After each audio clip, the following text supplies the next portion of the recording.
So first of all, thank you very much for inviting me to this meeting here. As you've heard, I'm not a nutritionist, so I don't understand much about nutrition. We focus on the immune system of the chicken only, and what I would like to present is just one single aspect of what we do in our lab, which is related to the development of the immune system. And if we look at development, immune system development really starts in the embryo. It follows precisely a genetic program. People had tried to influence that, but there is not much chance to really do that. But then the birds hatch, and we know there's still a genetic program going on with regard to the development of the immune system. But there are also a lot of environmental factors coming into that. So breeding companies are really interested in that part, while I think nutrition companies are interested in that part, which is environmental impact in general and nutrient impact on the immune system in particular.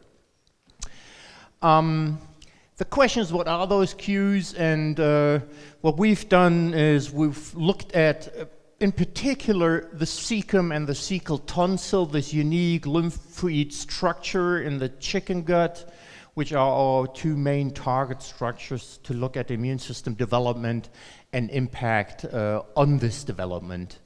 And as we have heard today, and I don't have to allude too much to it, but this whole gastric system is very complex. It does not only exist of the single barrier layer, which we heard, it also has nerve tissue, which is interacting with the entire system very closely. And I must say we know very little about it in the chicken system. And even in mammals, it's just something that is now much more recognized. And we have the immune system. And the immune system here, it's as we heard before today, it's the largest immunological organ in the entire body is in the gastrointestinal tract. And as you can see here in the lamina propria of a chicken gut, you see all these brown dots. These are only macrophages. It's just one subpopulation of immune cells, and you can see how abundant already this single subpopulation of immune cells is in this gut tissue. If you look closer, and I got this picture from colleagues in Bristol, that's from swine, and you see three-color immunofluorescence staining, and you see lymphocytes and macrophages, and B and T lymphocytes and macrophages. So it looks as if the entire villus is basically filled by the immune system, which is not true. We also have vessels, we also have nerves, and all the other blood vessels. But it's pretty packed. So as an immunologist, I'm always fascinated by the fact that we have a single layer barrier. If you think about other barriers like the skin, it's multi-layer, keratinized barrier, very thick, but in the gut and in the lung, it's just a single barrier. We heard about the mucus on top of it, and what we are focusing on are the many, many, many different types of immune cells. And just to name them very quickly, we have macrophages sitting here, we have the dendritic cells, we have T lymphocytes, B lymphocytes, we do have natural killer cells, we have all kinds of granulocytes in there. And from the viewpoint of an immunologist, it's not just the T cell. There are a lot of different subpopulations of T lymphocytes called T helper 1 cells, T helper 2 cells, T helper 17 cells, T regulatory cells. And most of these cells have been described, they all have been described in mice. We have some indication that they are present in the chicken, but for many of these cell types, we have not yet found the markers to really address their functional properties. So that is in particular true for regulatory T cells, which play a very important role in maintaining homeostasis in the gut. So regulatory T cells, for example, are very important in dampening down overreactions towards the microbiota, which we have here. Because most of those bacteria in there, I would call the good ones. And we don't want to have those getting into this area here and inducing an inflammatory response. So some of these cells, in particular the dendritic cells, have a very unique feature, at least in mice, and we think they have the feature also in chickens, because they have those extensions, and what they can do with the extensions, they can go through the interepithelial space and reach out and grab those bacteria and pull them back. And the question is, why should they do? Well, the very simple answer is to present those to T and B lymphocytes, but in such a way that the response coming out of that is not an inflammatory response, but an anti-inflammatory response to dampen it down. So to maintain homeostasis, preventing inflammation, that would be the first and most important function of this entire mucosal immune system. It's only when a real pathogen makes it across the barrier, and if we talk about pathogens, we will hear later on more about coccidia, for example. We've done studies with salmonella, that's beautiful. Within 1 day, you have an accumulation of these cells, so myriads of these cells go into the gut and fight against that pathogen, which was able to cross the barrier. But most of them never ever crossed the barrier, only if they were pulled into that space on purpose by the immune system. So we've heard about the importance of microbiota and fermentation. We know that nutrients are taken up here. What is interesting, that nutrients also have a major impact on the epithelium. We know that butyrate is, for example, a very important energy source, but nutrients are also impacting on the immune system. We may hear more about it later on. And then also the microbiota is impacting on the immune system. And I think most of that work, like 99.999% of that work, has been done in mice. A very little tiny bit in swine, and we try to do some work in the chicken. And what we should keep in mind, that these cells in the immune system are also communicating with each other here in this environment, and they are also communicating with the epithelium. And the epithelium itself is again communicating with the cells of the immune system. So a very complex system, and it's rather difficult, even for most people, to understand that and to get a hand on this very complex network of interactions. And then what do?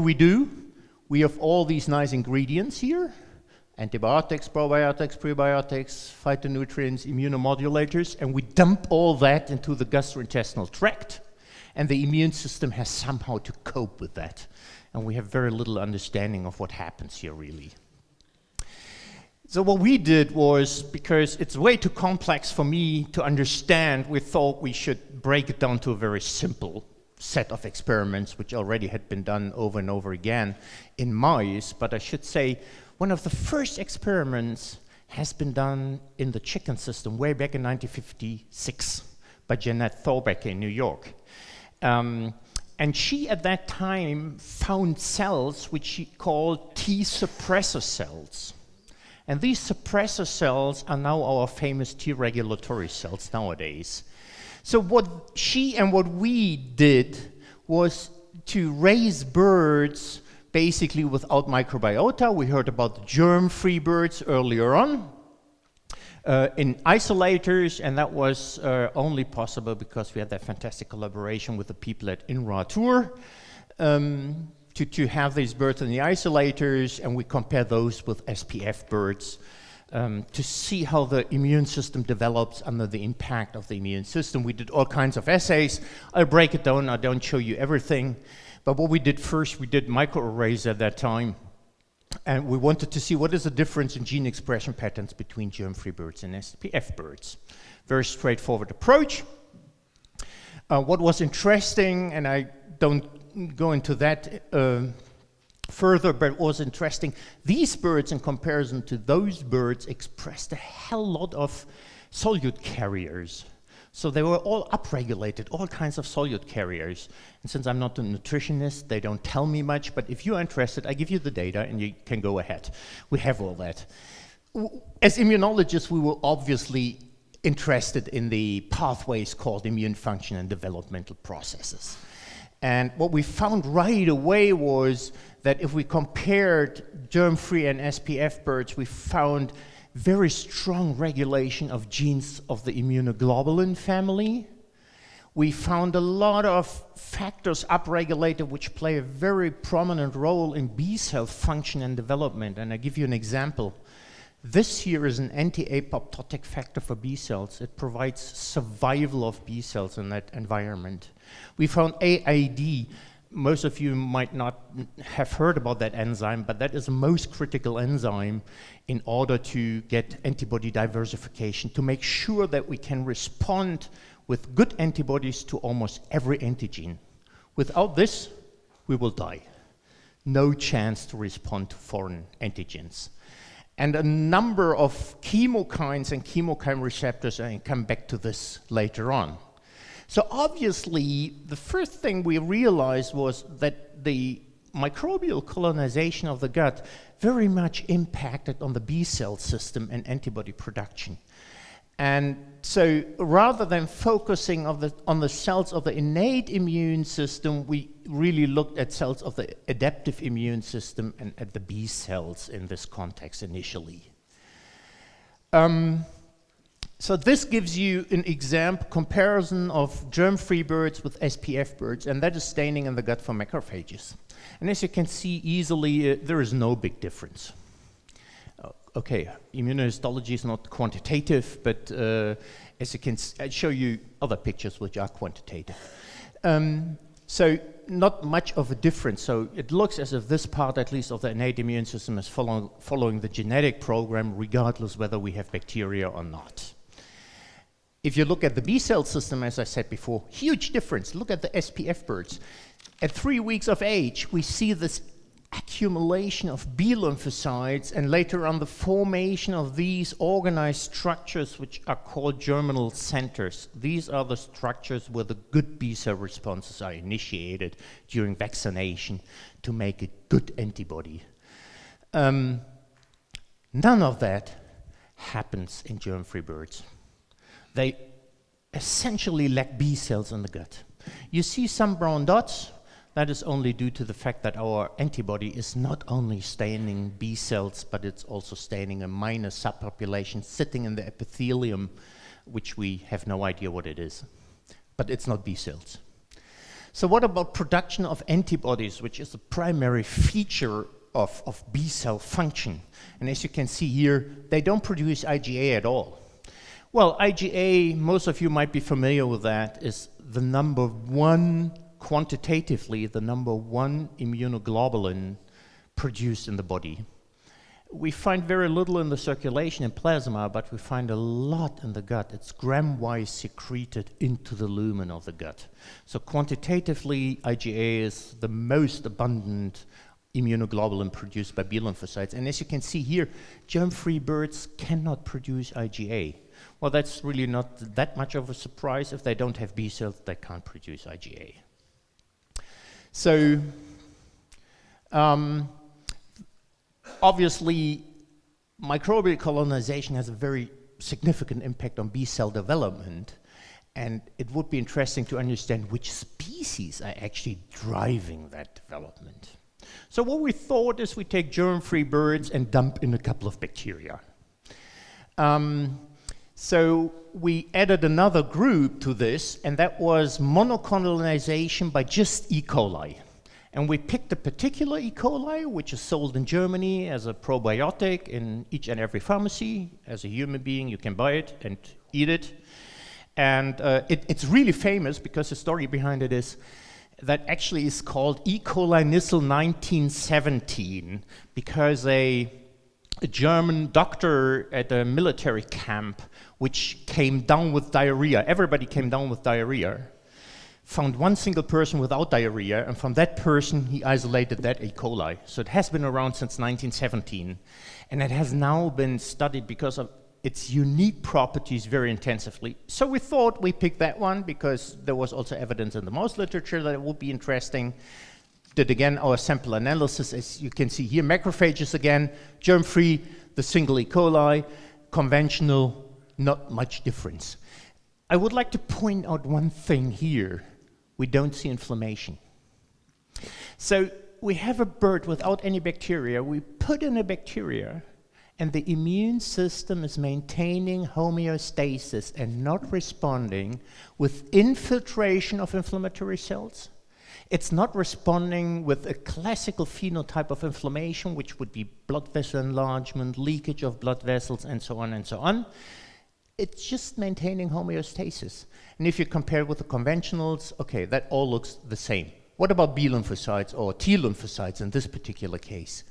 Well, they don't have many T lymphocytes here, while the conventionals have nice aggregates of T lymphocytes. So the whole system is also not only affecting the B lymphocytes, but also the T lymphocytes. What about B cells? No response. So we thought, maybe E. coli is not sufficient. What about 4 bacteria? And that is pure guessing. I mean, we had no evidence, we had no real reason to pick one or the other, except for E. coli, lactobacillus, enterococcus, and clostridium. These strains are all probiotics, licensed probiotics. So we thought we'd dump them into the birds and see what happens. And the first question was, do they colonize? And as you can see here, they all nicely colonized. So we got pretty high numbers in the caecum after colonization in those birds. So that worked. The question again, what was the effect on the immune system? Not much on the macrophages. Here again is 1 bacterium. Here are the 4 bacteria. They seem to do something. So it's improving. For the B cell system here, improving, not yet there, but improving. If you look at this particular organ, the cecal tonsil, which is an organized lymphoid structure in the chicken gut, you see how small they are in germ-free birds in comparison with SPF birds. Here I call them conventional. These are SPF birds. We do see some impact of a single E. coli here in this particular organized lymphoid structure, because they start to develop very small and very few but distinct germinal centers. It's even better with 4 bacteria. It's not yet as good as in the SPF birds. So there's still room for improvement. And the same is true for IgA. And we thought we should quantify it, and the easy way for immunologists is to measure antibody levels. So what we did, we compared IgM plasma levels in germ-free birds, in birds with 4 tetra-reconstituted birds, and the SPF birds. Since we did that in isolators, we had only small numbers of birds, only 5. And you can see here, there is a tendency towards much better IgM production, also towards much better IgY, which is the equivalent of IgG in the chicken. And so it is for plasma IgA. So that is plasma. What about IgA concentrations in the cecal content? The plasma goes up, but also the content secreted, the IgA secreted in the mucus. And we heard today that IgA seems to be quite closely connected to the mucus and actually captured in the mucus. And also in the further into the gut content, we can measure that and find that they nicely respond. So then we thought, do birds which get just the single E. coli, do they produce antibodies specific for the E. coli? I told you they don't show any inflammatory response. So the question was, do they respond functionally at all? And what was interesting, if you compare the germ-frees with those who got the E. coli only, they made very nice anti-E. coli antibodies which were secreted into the gut lumen. So obviously monocolonization did not lead to a full-blown development of the immune system, but it really activated the B cell system to produce E. coli specific antibodies. And if we did the tetracolonization, you can see here titers were much lower, which makes in a way sense, because in this case E. coli was just 1 of 4 bacteria. And maybe the immune system was also taking care of the other ones. And the SPF birds were very low, but that it might be due to the fact, I'll show you later where that is. We looked at IgY, pretty much the same pattern, and we looked also against a second bacterium, the Enterococcus faecium, which was added to the tetraflora. But you can see here the response to that particular one was not really all that good. So this E. coli seems to have unique properties to drive immune system development in comparison to the Enterococcus. And the same for Enterococcus is true for the IgY in the chicken system. Well, that is, I thought to keep it as easy as possible. However, some more gene expression studies related to the B cell system. You can see here we could confirm by qPCR that the IgA transcripts are driven up. And if you compare SPF to monoreconstituted and tetrareconstituted, it's really driven up. It's much more controlled in the SPF birds. And that is also true for the IgY. And we looked at some of these factors we found in our microarrays to confirm what we've seen in the microarrays with regard to this B cell anti-apoptotic factor. And this is fold induction in comparison with germ freeze. So birds without any bacteria in comparison with SPF monoreconstituted, tetrareconstituted, so this important B cell factor goes up. So does another important regulator of T cells, a cytokine called CD40 ligand. Also a very important B cell cytokine called IL-21. Again, this important enzyme which is driving diversification of the immunoglobulins.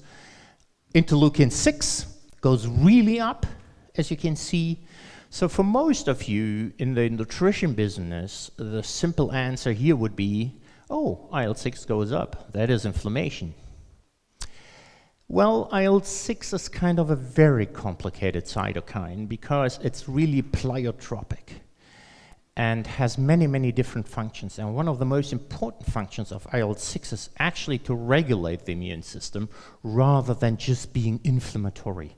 IL-1 beta, TNF alpha, they are much more inflammatory and much more restricted to the inflammatory pathway in comparison with IL-6, which is a very important cytokine, for example, for B cell development.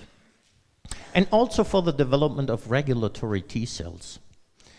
And then we have IL-1 beta, and if you look at fold induction, IL-1 is induced, but not very much in comparison to IL-6, which is 50-fold up, and that is only 5-fold up. So there is no strong inflammatory response going on. So that is further evidence that this induction of IL-6 is much more immunoregulatory rather than inflammatory.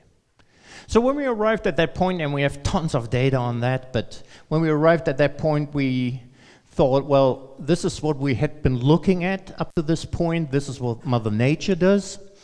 So they both hatch, but then the environment is entirely different.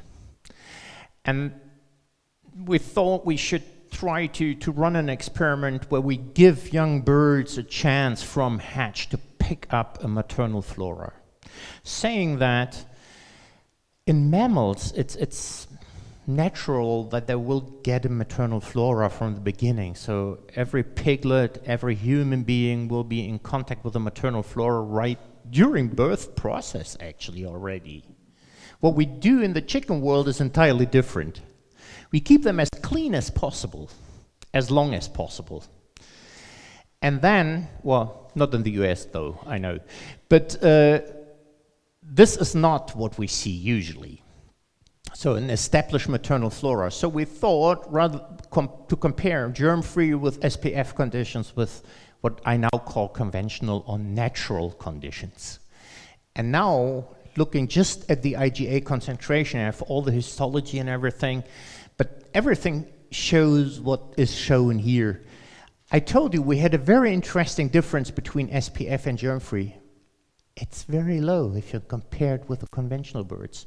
So a good maternal flora is really driving the development of the immune system even further.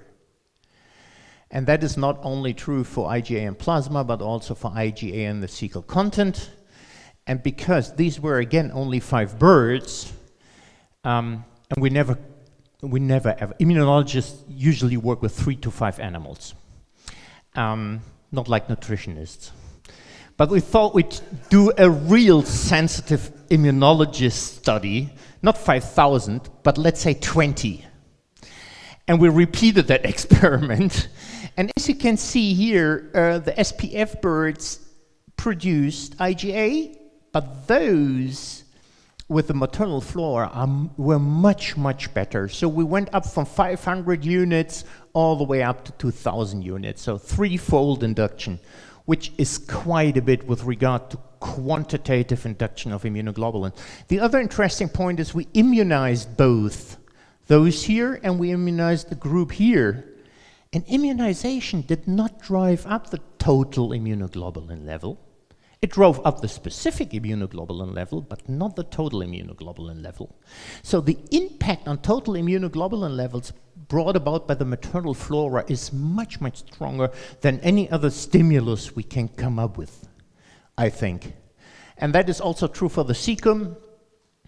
And just what is the role of IgA? Why I'm talking today about IgA? Basically, IgA is secreted in large amounts. It's transported, it's picked up by the poly-Ig receptor, transported across the epithelium, and it has basically 2 functions in the gut. First of all, for a long, long time, IgA was considered to be important to control pathogens. So it can bind to pathogens and avoid pathogens from crossing that barrier, and then they will be flushed out, and that is one of the very important functions. Is that true? Well, there's a little problem with that. And the problem is that 1 in 700 humans have a selective IgA deficiency. They don't make IgA, but they don't die. And they have very, very few infectious diseases. However, what we learned later on was this receptor can also transport IgM across that barrier. And in those with an IgA deficiency, IgM is taking over. I recently talked to a guy in Aachen who is one of the leading mucosal immunologists, and he told me that he is now looking into infants submitted to this university hospital with severe infections, and in this case, 1 in 30 of these kids has a selective IgA deficiency. So it seems to play a very important role in controlling pathogens in the gut. But there is a second important function, and the second important function is to bind to bacteria in the gut, the commensal good bacteria in the gut. Why would that be important? Well, it's controlling the composition of the microbiome, making sure that the system is not screwed towards one bacterium, but the entire microflora in its complex composition is maintained. How do we know? Well, we don't know in chickens. But what people have done in mice is they generated mice which have no IgA. Then they again generated those mice to produce a monoclonal antibody, IgA antibody, against one of the bacteria in the gut. And then they could show that was entirely eliminated. So IgA is very important in controlling the composition of the commensal microbiome in the chicken. So what I've shown you is that this is a very important function of the microbiome in the context of the immune system. It also impacts on the T lymphocytes. I have not shown. So the basic question was, what is the difference between the maternal flora and the SPF flora from INRA tour? And here are the data. Sequencing the microbiome, profiling it, this is the SPF group. And that is the group with the maternal flora. So you can see it's really different. So what is the difference? Well, I skip this, and you can see here the major difference is we found only Firmicutes here in the SPF flora. A lot of anaerobics. But we don't find all the other guys, very few of the proteobacteria, and none of the Bacteroidetes and actinobacteria. So this SPF flora is really screwed. So what we can learn from that, because the SPF flora was not entirely sufficient with regard to driving development of the immune system, this flora here and the bacteria sitting in here would not be a choice for good starter flora for chickens. So the good starter flora would be sitting somewhere in here. So we have to break it down further. And first of all, we did richness analysis, and you can see here the richness is much worse in the SPF flora in comparison with the maternal flora. You would expect that. We've done that for a number of birds, and what we are currently doing, and that is our approach to the whole system, is we have isolated now in collaboration with microbiologists roughly 70 different bacteria from the gut. They are all cultured and they are characterized, and we found 5 or 6 really new ones, never described, so pretty much chicken specific. This strain collection will be combined in a fermenter to give a cocktail of 5 or 10, and then we want to dump it into chickens and see what it does to the immune system, to the development of the immune system. Well, and with this, I finish. We want to go from here to there, but with a defined flora. And I would like to thank my collaborators, in particular the people at INRATUR, Kati Schuler and Philipp Felch, who really helped me a lot with the germ-free experiments. My colleagues in Aachen who are doing the microbiome stuff and now generating those cocktails which we can then dump back into the birds, and then my people, in particular the PhD student Sarah Lettmann on that project, who did the actual work. And I have the privilege to talk about it. Thank you very much. Thank you. Sorry to disturb you. Just one quick question, just pick one of them.